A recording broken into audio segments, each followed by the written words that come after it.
Raha Pearl Harbor Descent Personal Record Part 1.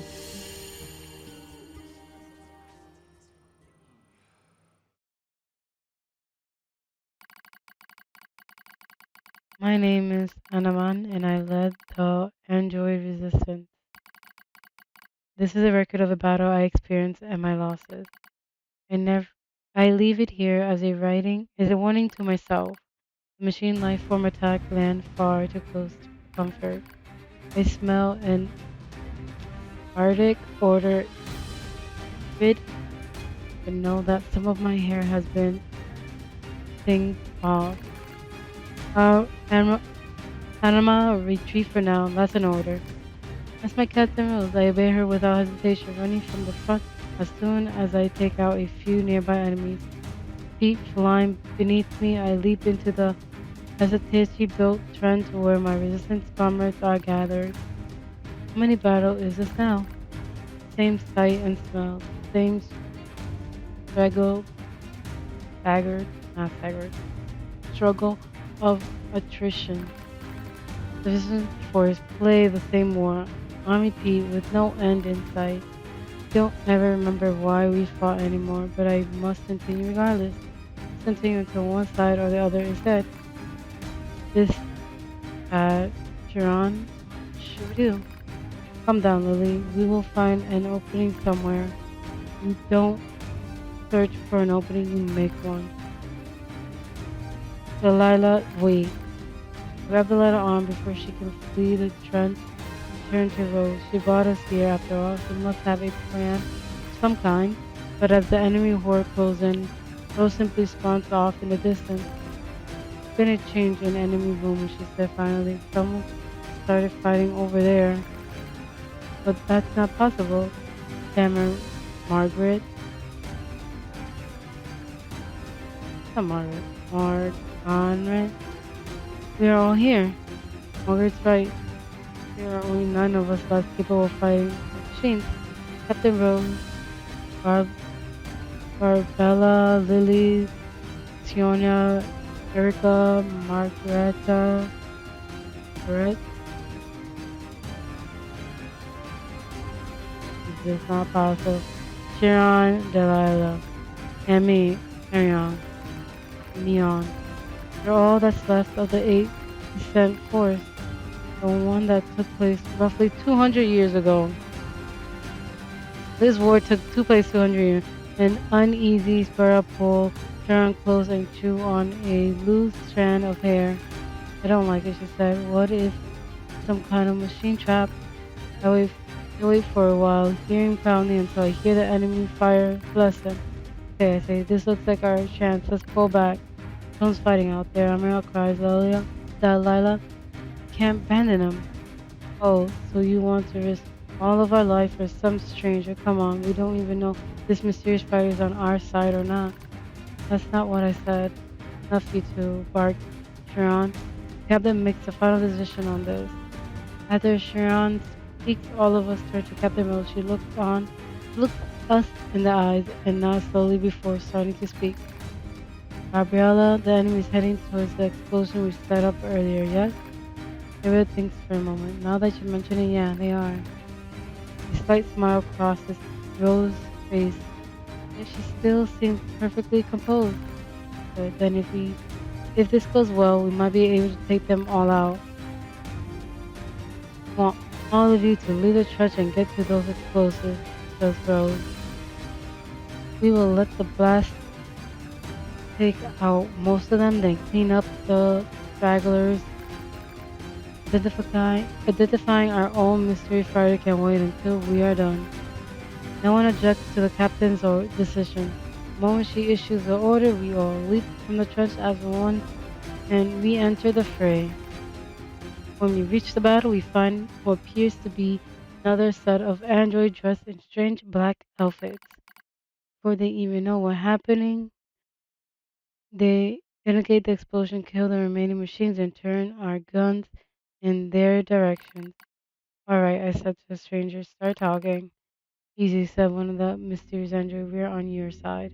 Your new models rolled out as part of something called Project Raha. Okay, let's. Neo. Okay, so Raha is this was 200 years ago. Raha was created. Project Raha was created 200 years ago, and these units use black clothing. That's why I was confused why the resistance weren't wearing the same clothing. They were wearing clothing like they say normal people-ish clothing. So Raha and the resistance are like two different factions, even though they want the same goal. Really, I said I haven't heard anything about new model. I probably speak with more bluster than necessary, but I have to make sure they are actually on our side. I didn't think they are lying necessarily, but I can't read their expressions thanks to the giant goggles they wear. Huh, that's true because they wear like blindfolds, but this one wearing goggles. And frankly, a little caution never goes amiss in the middle of a war. We learn that the four Andrew refers to each other as number 2, number 4, number 16, and number 21. Oh, and then Amma killed 21 recently. 4 and 16 are dead. I'm guessing number 2 is A2. They also ain't in a hurry to share much more. Our mission is top secret, one of them said. That's why you haven't heard about us yet. I slowly drew my knife in an attempt to guard gauge their reaction. So in other words, no one will know any better if I kill you right now. Stand down, Anima said Rose softly. No, cried Lily. She's right. We have all seen how quickly the enemy is evolving. Who's to say these four ain't machines that just look human? My companions nod in agreement. This damn war has made us all suspicious. One of the strangers, number 16, I believe, draw a long knife with stealth. If it's a fight you want, she said, I'm happy to give it to you.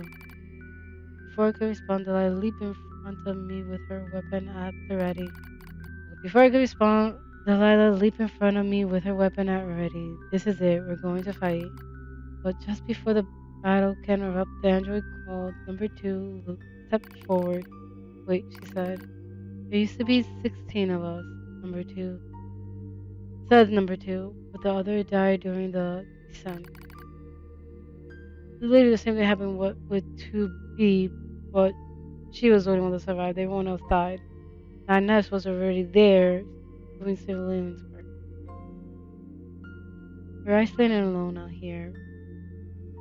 Reinforcements incoming, and that means we have to finish the mission with the soldiers we have left. We don't need more enemies right now. What we need is allies. Finish the speech with a soft sign as if failing to hold her emotion in check. I know that sort of voice. It's a voice of someone who still has hope despite all the odds.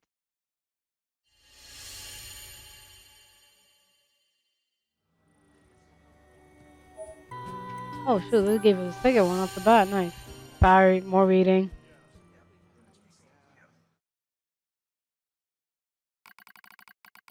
According to Raha, the teams there is an enemy server beneath Mount Kala. If we can take it out, we might finally gain some ground in this endless war. Yeah, this war has been going on for, I'm gonna say decades, more than decades. I thought the term besides beyond decades. But in order for that to happen, we need to work together. With a bit of thought, Rose decided to throw in with the new model. His illusions have changed as time goes on. What are you doing, Delilah? Just showing this idiot how weak she is, replied a winded Delilah.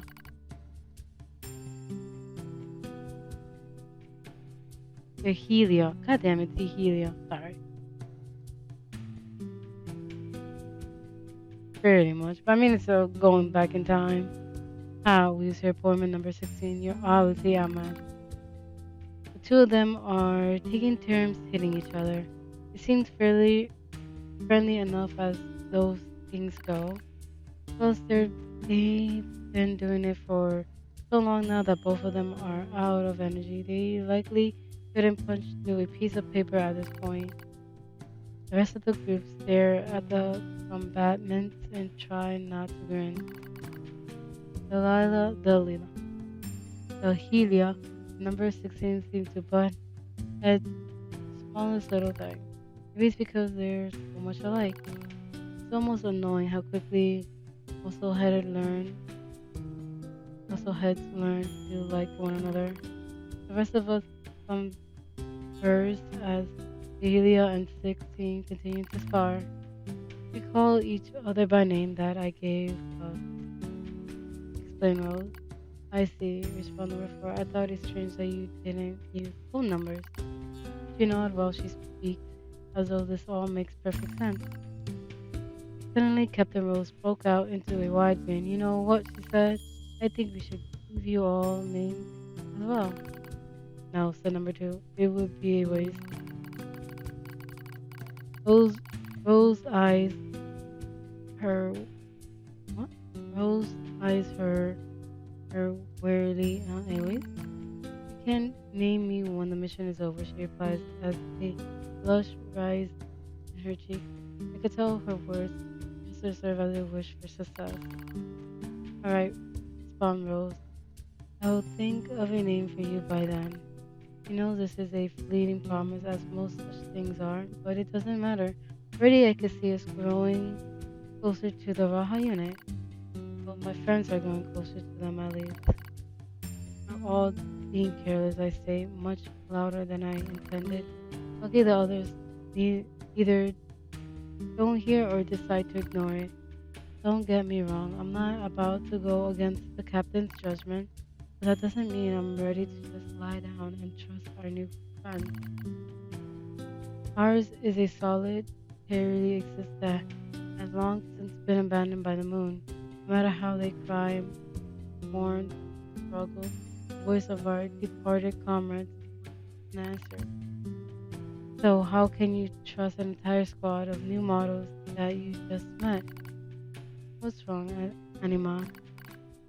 I hear Lily call to me. She's likely concerned about me being apart from the rest of the group. Nothing. I'm beginning. Sorry, nothing. I began. Before I can complete my thought, Lily suddenly opened her mouth and emitted a terrified scream. Lily's scream echoes throughout the entire camp. It's heartbreaking. It's agony. It's horrible. It's infected. Screamed Rose. Lily's infected. We all drew a weapon out, sincere as much as anything else, pointing them at our comrade as she continues to scream, scream, and scream. We all know what's happening. We have seen it before. It's a logic virus, a machine weapon that hijacks Android system and overwrites your data. And since there's there is no known cure, it's almost a death sentence. I need to show her mercy. I need to set her free. My finger rests on my trigger, yet I hesitate, and before I can make that final fateful decision, I hear a voice rise up from somewhere behind me. Stop. You can't do this. You can't just let your friend die.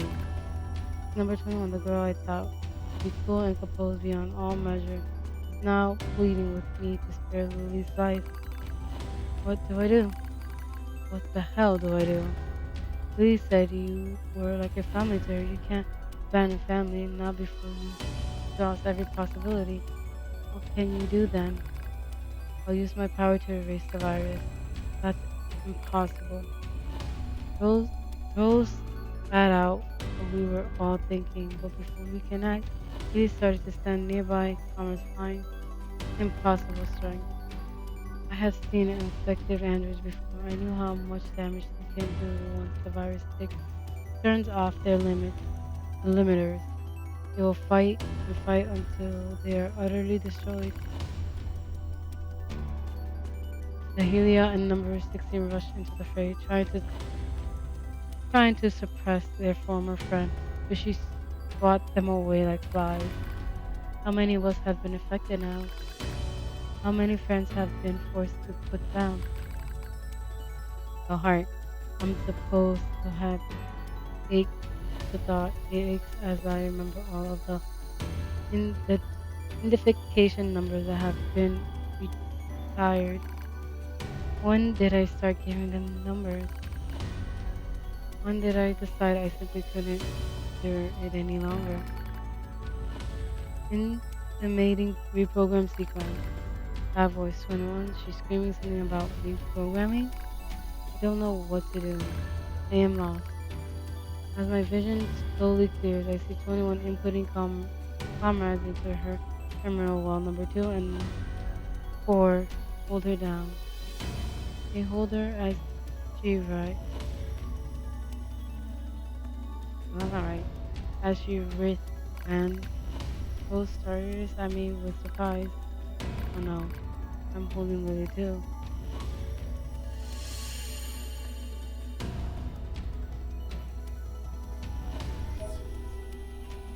There's a part. Oh my god. Okay, well, part 3 it is. I thought it was just gonna be like slowly.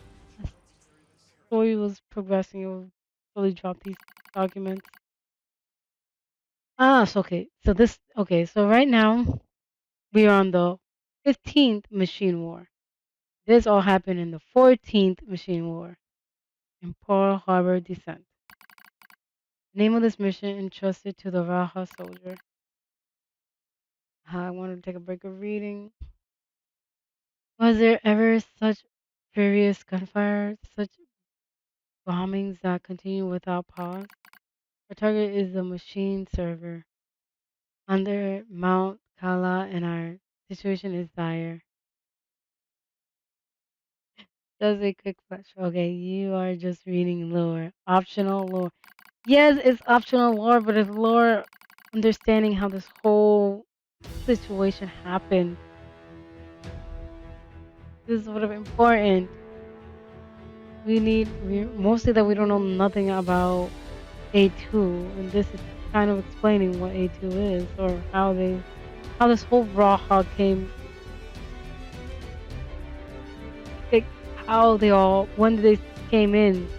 I thought they were here since the beginning of the first war. No, they came at the 14th war. Oh, on the first chapter? Okay. So it started off with 2B not being captain. So the captain flying in, we have resistance, but the machine started fighting them in the air, so they're losing their membership. 2B was the only one to survive. It's more important to the people that the androids that were in that team as well. 2B was the only one to survive. United was fighting the machine, house was down. 9S came in and helped her out. Take her flight, went out to the most main for her target mission, her target. You went out to the target day for both head, critical, one of the facility, with a target. I'm pretty sure you guys also were like, nah, they don't get this information wrong. Target was ocean. The target was part of the facility, which is insane. Cool. Really started fighting the machine, a giant fortress. Nines came to rescue and pretty much his pilots into the flying machine into the giant bot. I don't recall. Some small guns, sorry, but it's into the machine, trying to save 2B.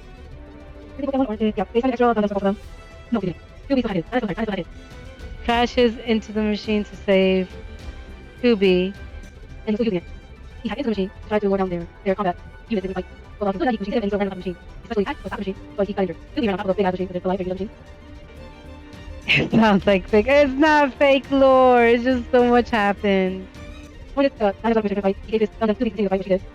While 2B, when Nine was kind of like horrible dying, he got completely help. He uploaded 2B's video first before he did his, but he did it really time, and when 2B went to pick up 9S, 3 more life came in play to try to kill them. So because they were outnumbered and couldn't do much about it, they used their black box to pretty much destroy the sort of 3D Goliath that appeared, and then mission was successful. 2B members, 9S remember, keeping that kind of check of his memory off. Okay, 2B memory. It kind of is so complicated. That's like the first like 3 hours getting some more. That's the our situation. Oh God, I can't wait for the freaking YouTube of this. We need reinforcements. Requesting deployment at once. Oops, my controller died. I died. Turned off. Number 2 speaks quickly yet calmly, which is all the more remarkable considering the hostile army closing in our position. But the commerce center in the orbited satellite informed us no reinforcement will be forthcoming. We are abandoned.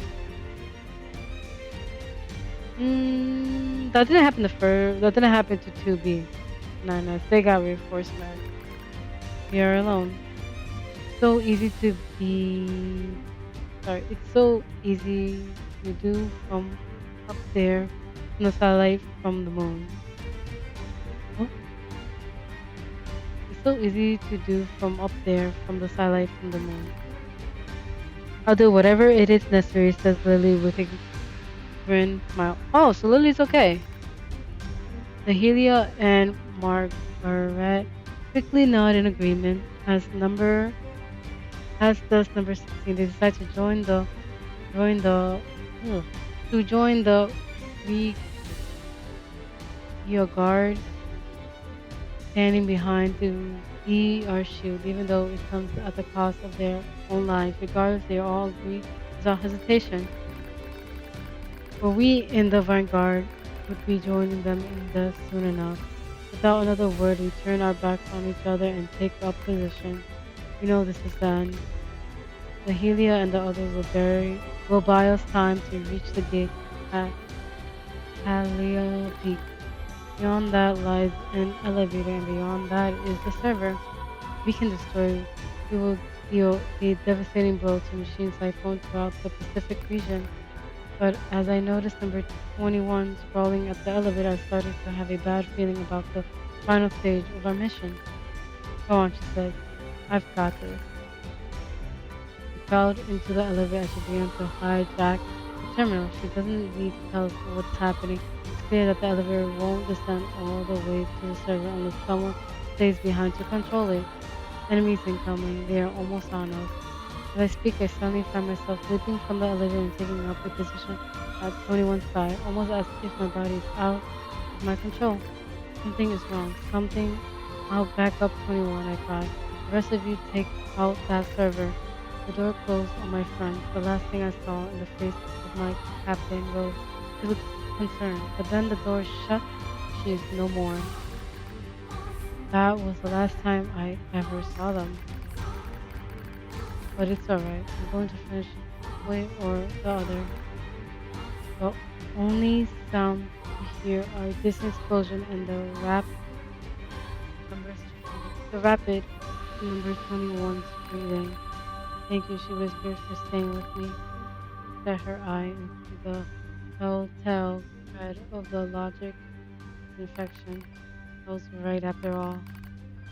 I sighed softly as I drew my weapon. I'd seen commerce infected before.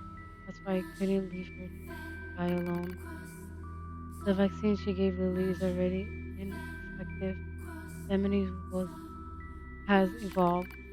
They studied 21's pattern and developed a new resistance.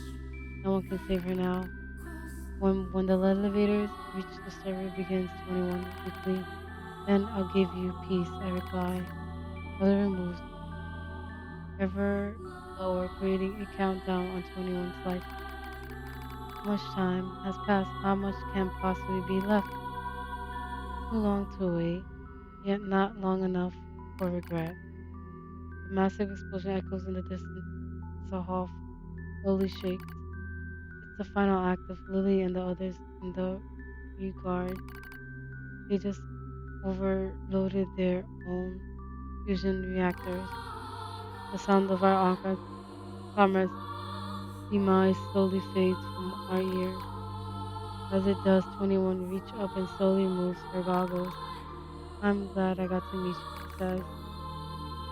Her eyes, her eyes are still red, but not completely.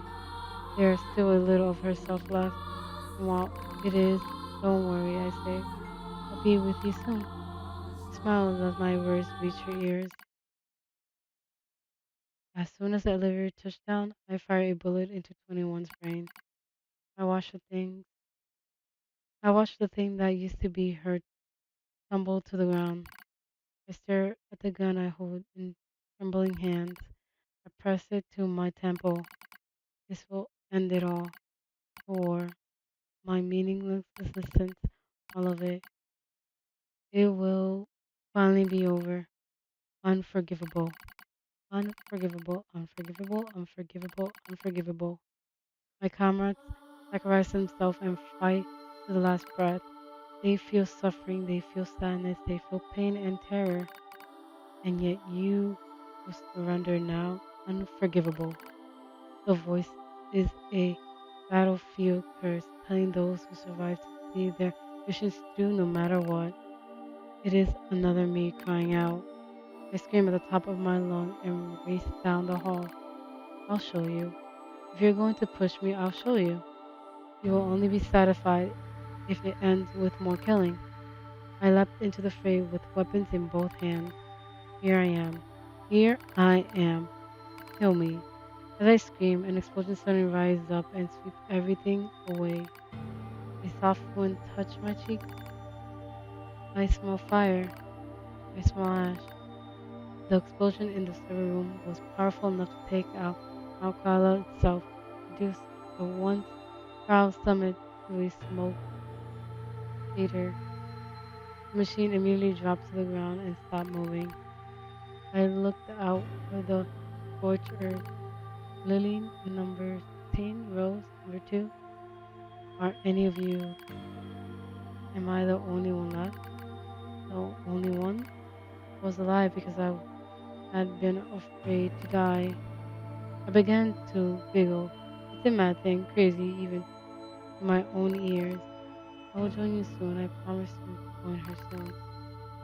How could I ever say such vain, laughable words? Such lies.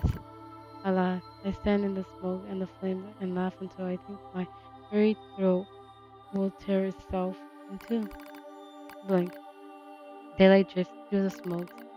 I have been standing here all night. My laughter finally depleted. I forced myself to my feet. I'm the coward who stayed behind, the coward who lived. Now it's my job to carry on the will of those who fought at my side. Since I can't kill myself, I have to fight until someone does it for me. I'll endure every hardship. I'll kill every machine I find. This is my cross to bear. I walk slowly into the west, dragging my broken body along.